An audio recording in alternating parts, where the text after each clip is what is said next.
this video, we'll discuss the first past the post electoral system, how it works, and an evaluation of its features.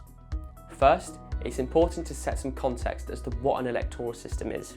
The UK is a representative democracy, meaning that the people elect representatives to attend the House of Commons to make decisions. But how do we choose our MPs? Electoral systems are methods of electing members to a legislature and used to fairly choose candidates. There are many electoral systems, and each of them have different features and priorities. Majoritarian systems tend to produce majorities, while others are proportional and try to match votes to representation as closely as possible.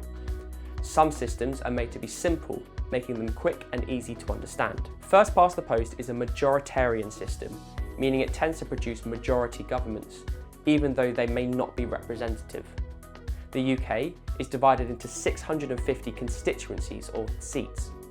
Each has roughly 70,000 voters, and the boundaries and number of seats can be changed over time by the Boundary Commission. Each seat elects one MP to Westminster, and whichever candidate gets the most votes wins. This doesn't mean they need at least 50%, they just need one more than second place. General elections in the UK occur every 5 years. First past the post has some advantages.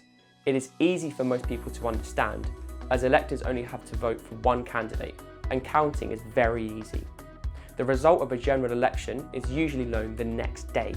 It is also effective in producing majority governments, as the system tends to create a two-party system. This means that governments can effectively work to create and pass legislation through the House of Commons.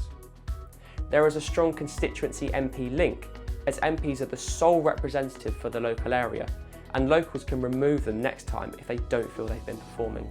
Finally, extreme parties get limited support, as you need to win the most votes in a seat to win. This means that parties like the British National Party, Britain First, and the National Socialist Movement are unsuccessful at general elections. However, there are some disadvantages of first past the post.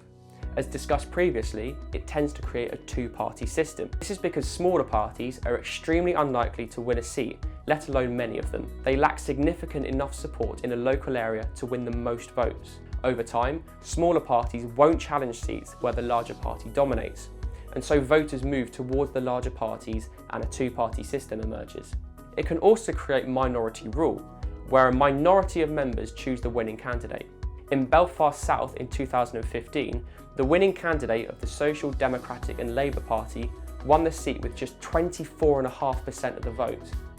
This meant under 1 in 4 people are represented, but over 75% of people in the constituency did not choose the winning candidate.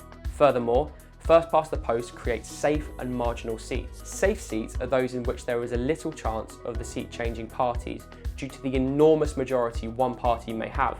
In a marginal seat, there is a very slim majority for the winning party, meaning these seats are very likely to change hands between elections.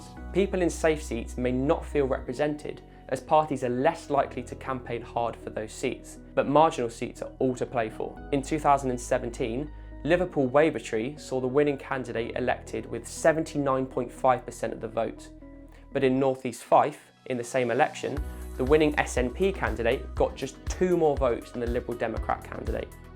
In the following election, campaigning in North East Fife was fierce, but there was hardly any campaigning in Liverpool Wavertree. So, what do you think? Is first past the post fit for purpose at general elections? And are there any benefits to safe and marginal seats?